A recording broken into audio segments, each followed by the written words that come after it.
पिछले यानी एपिसोड 1 में हमने देखा था कि सेका उस मॉन्स्टर को हरा देता है। अब उसके आगे हम देखते हैं कि सेका के फादर भी यह सब देख रहे होते हैं। मॉन्स्टर को हराने की खुशी में सेका के लिए स्पेशल डिनर का इंतज़ाम किया जाता है। फिर सेका के फादर उसकी तारीफ करते हुए कहते हैं कि आज सेका ने बहुत बहादुरी का काम किया है। वह कोई आसान फाइट नहीं थी, यहाँ तक कि एक एडवेंचरर को भी उस चीज़ को हराने में दिक्कत होती। फिर लुफ्ट भी सेका की तारीफ करता है और कहता है कि मैं सेका की बहादुरी से बहुत प्रसन्न हुआ। यह सब बातें सुनकर ग्लाय को गुस्सा आ रहा होता है। तभी फादर सेका से पूछते हैं कि तुम्हें कैसे पता था कि आग उस मॉन्स्टर की कमज़ोरी है। सेका कहता है कि मैंने एक बुक में पढ़ा था और मैंने सुना था कि आपने भी फायर मैजिक का यूज़ किया था उसे भगाने के लिए। तभी फादर कहते हैं कि अब तो मुझे सोचना पड़ेगा कि तुम्हें क्या इनाम दूँ। सेका ये बात सुनकर बोलता है कि अगर आप मुझे इनाम देना ही चाहते हैं तो मैं लिडोनिया एकेडमी में जाना चाहूँगा। यह बात सुनकर ग्लाय चौंक जाता है।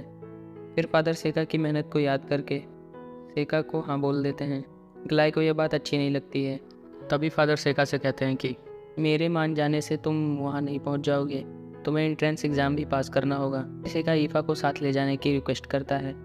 वो सोच रहा होता है कि ईफा का टैलेंट उसके काफ़ी काम आएगा। ईफा भी यह बात सुनकर हैरान हो जाती है, लेकिन फादर कहते हैं कि यह जानते हुए कि ईफा के पास मैजिक पावर नहीं है, मेरा जवाब ना होगा। तभी सेका बोलता है कि अगर ईफा मैजिक यूज़ नहीं कर सकती होती तो मैंने कभी पूछा ही नहीं होता। फिर सेका ईफा को मैजिक स्टिक देते हुए एक मंत्र बताता है और कहता है कि तुम जितनी बड़ी फायरबॉल बना सकती हो बना के सबको दिखा दो। फिर ईफा वही मंत्र पढ़ के एक बड़ी सी फायरबॉल बना के सबको दिखा देती है। फादर और बाकी सब यह देखकर हैरान रह जाते हैं। फिर सेका फादर से पूछता है कि क्या अब ईफा जा सकती है। फादर हाँ बोल देते हैं। तभी ग्लाय गुस्से से खड़ा हो जाता है और कहने लगता है कि आप क्या सोच रहे हैं फादर, लैम्प्रो क्लेन में कभी भी दो भाइयों को एक ही करियर पाथ पे नहीं भेजा गया और सब जानते हैं कि मैं लिडोनिया एकेडमी में जाने वाला हूँ। हम अपने फैमिली की पुरानी परंपरा ऐसे नहीं तोड़ सकते। तभी फादर जवाब देते हैं और कहते हैं कि किसने कहा कि मैं अपनी परिवार की परंपरा को तोड़ रहा हूँ। मैंने सोच रखा है कि तुम आर्मी में जाओगे। यह सुनकर ग्लाय को मानो सांप सूंघ जाता है और उसकी बोलती बंद हो जाती है। फादर कहते हैं कि तुम्हारे अंदर तलवारबाजी का टैलेंट है और मैंने तुम्हें कभी भी मैजिक प्रैक्टिस करते हुए नहीं देखा। तुम तो पूरा दिन अपनी तलवार से खेलते रहते हो। तुमने क्या ही क्या है जो तुम्हें लिडोनिया एकेडमी भेजा जाए। ये सब बातों से ग्लाय को और गुस्सा आ जाता है और वो सेका को एक फ़ाइट के लिए चैलेंज कर देता है और कहता है कि जीतने वाला एकेडमी जाएगा और जो हारा उसे तुरंत घर छोड़ना होगा। तभी उनकी माँ बोलती हैं कि बच्चों की तरह बातें मत करो, दो भाइयों के बीच फ़ाइट सही नहीं। ग्लाय कहता है कि यह मेरे और सेका के बीच में है, मेरे भी ज़िंदगी में कुछ गोल्स हैं।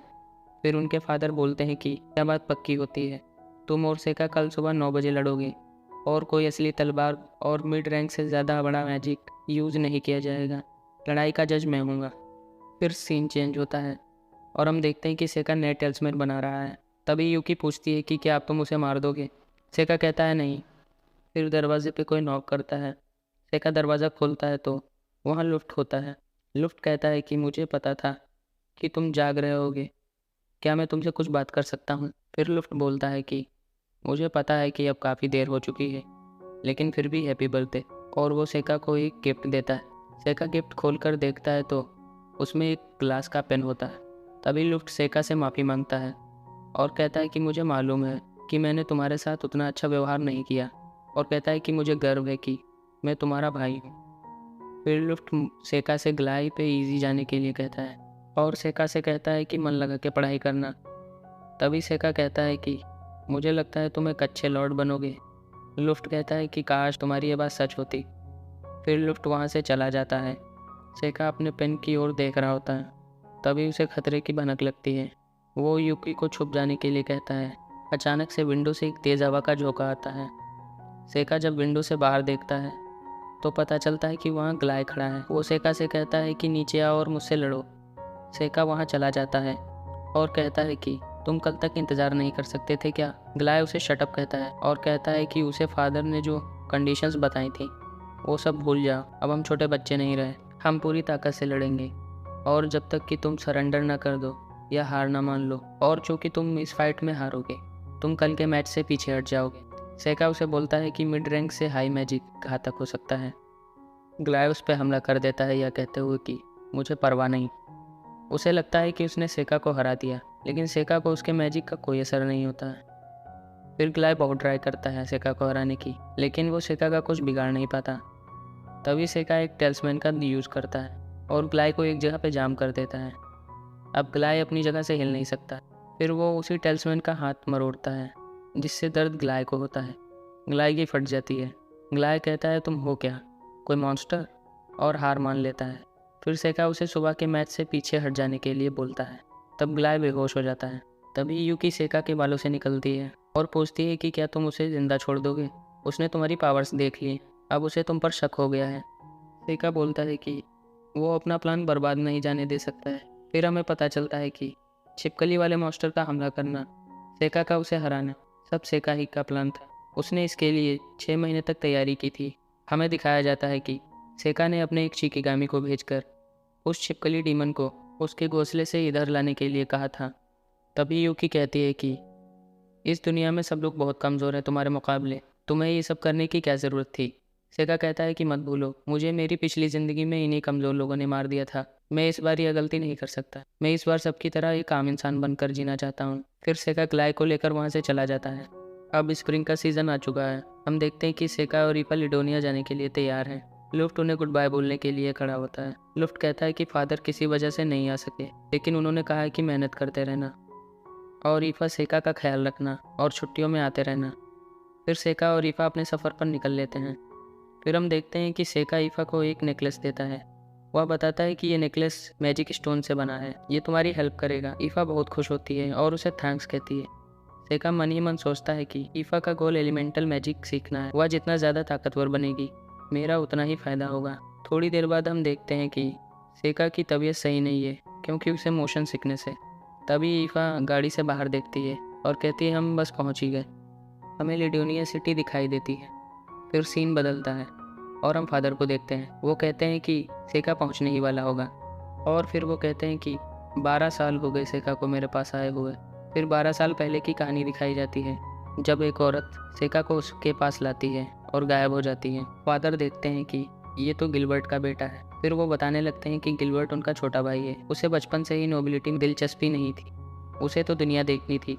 इसलिए एकेडमी से पढ़ाई करके वह एक एडवेंचरर बन गया। काली आंखें और काले बालों वाले बच्चे इस कंट्री में बहुत रेयर हैं। सेका जब 1 साल का था तभी से उसने मैजिक यूज़ करना सीख लिया था, इसलिए ग्लाय ने उससे अपनी दूरी बनाई रखी। मुझे लगने लगा था कि कहीं सेका गिलबर्ट और डेविल के यूनियन की वजह से तो पैदा नहीं हुआ, लेकिन फिर जब मैंने उसका मैजिक चेक किया तो उसके पास कोई माना ही नहीं थी। उस दिन जो उसने फायरबॉल बनाई थी वो किसी स्पेल से नहीं, शायद किसी मिनरल की हेल्प से बनाई थी। और जब उसने एल्डर न्यूट को हराया था तब मुझे शक हुआ था, इसीलिए मैंने उसकी जांच की थी। तो पता चला कि वो तो फायर की वजह से नहीं बल्कि पॉइजन से मरा। मुझे काफ़ी दुख है कि मैंने क्लाय को एकेडमी में नहीं भेजा, लेकिन सेका को आर्मी में भेजना काफ़ी ज़्यादा रिस्की होता, क्योंकि वहाँ के माहौल से या तो वो राज्य को बचाने वाला हीरो बन सकता था या कोई इविल लॉर्ड बन जाता। वो कहने लगते हैं कि गिलवर्ड ने कहा था कि एकेडमी काफ़ी अच्छी जगह है। मैं उम्मीद करता हूँ कि उसकी बात सही हो। और अब ईफा और सेका अपने होटल के रूम में पहुँच जाते हैं। सेका की हालत अभी भी ख़राब होती है। सेका ईफा से कहने लगता है कि तुम्हारा रूम इसके साइड वाला है। ये सुनकर ईफा थोड़ा दुखी हो जाती है और अब वो सेका से कहने लगती है कि अगर तुम्हें दिक्कत ना हो तो क्या मैं तुम्हारे साथ आज कमरे में रुक सकती हूँ। सेका पूछता है, क्यों, तुम्हें डिनर की चिंता हो रही है? मुझे भूख नहीं लगी है, वैसे भी घोड़ा गाड़ी में बैठकर मेरी सारी भूख मिट गई है। यह सुनकर ईफा सोचने लगती है कि सेका तुम कितने डम्ब हो, और वहाँ से चली जाती है। तभी यूकी बाहर निकलती है और कहती है कि उसकी हिम्मत कैसे हुई, वो अपनी लिमिट पार कर रही है। सेका पूछता है, तुम किस बारे में बात कर रही हो? यूकी उससे कहती है कि तुम्हें समझ नहीं आया क्या, वो लड़की तुम्हारे पीछे पागल है, पागल। वो तुम्हारी सर्वेंट होने का फ़ायदा उठाकर तुम्हारी बाहों में आना चाहती है। तो सेका इससे कहता है कि तुम अच्छा जोक मार लेती हो। यूकी इस पर कहती है कि जोक नहीं मार रही हूँ। तो सेका कहता है कि तुम एक टीमन हो, तुम्हें इंसानों के दिलों के बारे में क्या मालूम। यूकी कहती है, तुमसे तो ज़्यादा ही समझ सकती हूँ, स्पेशली गर्ल्स के बारे में। तब सेका कहता है कि तुम सही कह रही हो, मुझे लड़कियों के बारे में कुछ नहीं पता। और अब हम देखते हैं सेका और ईफा एकेडमी के अंदर पहुंच जाते हैं। सेका कुछ अजीब सी एनर्जी को सेंस कर पा रहा होता है, लेकिन वो इसे इग्नोर कर देता है और एंट्रेंस एग्ज़ाम देने के लिए अंदर चला जाता है, जिसके बाद वह अपना नाम बताता है। सभी लोग सुनकर हैरान रह जाते हैं कि सेका लैम्प्रोक फैमिली से है। फिर ईफा से उसका लास्ट नाम पूछा जाता है। तब वो बताती है कि उसका कोई लास्ट नाम नहीं है। तभी लेडी उससे पूछती है कि तो क्या तुम एक कॉमनर हो? जिस पर ईफा बताती है, मैं सेका की सर्वेंट हूँ। सारे लोग ये सुनकर हैरान रह जाते हैं। कि एक स्लेव एकेडमी में पढ़ने आई। फिर वो लेडी उनसे एक क्रिस्टल पे हाथ रखने के लिए कहती हैं। वो बताती है कि इससे माना मेज़र करते हैं। अगर तुम्हारे पास चारों एलिमेंट होंगे तो ये सफ़ेद ग्लो करेगा, लेकिन मैंने आज तक ऐसा होते हुए नहीं देखा है। फिर सेका बताने लगता है कि इस वर्ल्ड का मैजिक सिस्टम 4 एलिमेंट्स पे बेस्ड है। चारों में water, earth, wind and fire. इसके अलावा डार्क और लाइट भी हैं। ये बिल्कुल मेरी द्वारा बनाई हुई 5 एलिमेंट आर्ट की तरह हैं। फिर सबसे पहले ईफ़ा हाथ रखती है। तब पता चलता है कि ईफ़ा के पास आग और विंड एलिमेंट है, लेकिन वो बहुत वीक हैं। फिर जब सेका हाथ रखता है तो क्रिस्टल ग्लो ही नहीं करता। इस पे लेडी उससे दोबारा ट्राई करने के लिए पूछती हैं, जिस पर सेका बताता है कि उसके पास माना नहीं है और पूछता है कि क्या वह बिना माना के यहाँ नहीं पढ़ सकता। वो कहती है नहीं नहीं, ये तो सिर्फ एक फॉर्मेलिटी है। तभी पीछे सब लोग सेका के बारे में बात करने लगते हैं और कहते हैं कि ये यहाँ क्या करने आया है, क्या ये अपनी स्लेव का शो ऑफ करने के लिए आया है। तभी ईफा सबको गुस्से से देखने लगती है और उसकी फायर बॉल लीक होने लगती है। सेका उसे बताता है तो वो जल्दी से उसे गायब कर देती है। तभी पीछे से एक लड़की आती है और कहती है मेरे रास्ते से हटो। वो सेका के पास से निकलती है तो सेका को कुछ अजीब फीलिंग होने लगती है। उस लड़की का नाम आमू है और वह एक कॉमनर है। जब वो क्रिस्टल पे हाथ रखती है तो क्रिस्टल तेज़ी से सफ़ेद चमकने लगता है, तो पता चलता है कि उसके पास चारों एलिमेंट्स है। ऐसा करके वो वहाँ से जाने लगती है। तभी सब लोग कहने लगते हैं कि वह इतनी पावरफुल है, वो भी एक कॉमनर होकर। तभी सेका उसको रोकता है और उसे थैंक यू बोलता है, जिसके जवाब में आमू कहती है कि किस लिए, ये रिकॉर्ड तो मैंने अपने लिए बनाया है, तुम्हारे लिए नहीं। वैसे भी मुझे तुम्हारे जैसे लोग पसंद नहीं, तुम्हारे पास मैजिक नहीं है, लेकिन तुम फिर भी यहाँ हो। मुझे पूरा यकीन है कि तुमने अपनी फैमिली का नाम यूज़ किया होगा। मेरी सलाह है कि तुम मेरे रास्ते में मत आना। फिर सेका याद करता है जब सेका मरा था, उसके सामने एक लड़की खड़ी होती है। वो बिल्कुल आमू की तरह लग रही होती है, बस उनके बालों का कलर थोड़ा अलग होता है। और अब आमू वहाँ से चली जाती है। फिर हमें एक लड़की की झलक दिखाई जाती है जो अकेले ही चेस खेल रही होती है। फिर एपिसोड की एंडिंग में हम डीमंस को देखते हैं, जिनमें से एक डीमन गेलस नाम के डीमन को कहता है कि हीरो को ख़त्म कर दो, और यहीं पर एपिसोड 2 ख़त्म हो जाता है। उम्मीद करता हूँ कि आपको ये वीडियो अच्छा लगा होगा। अगर आपको सही लगा हो तो चैनल को सब्सक्राइब कर लें।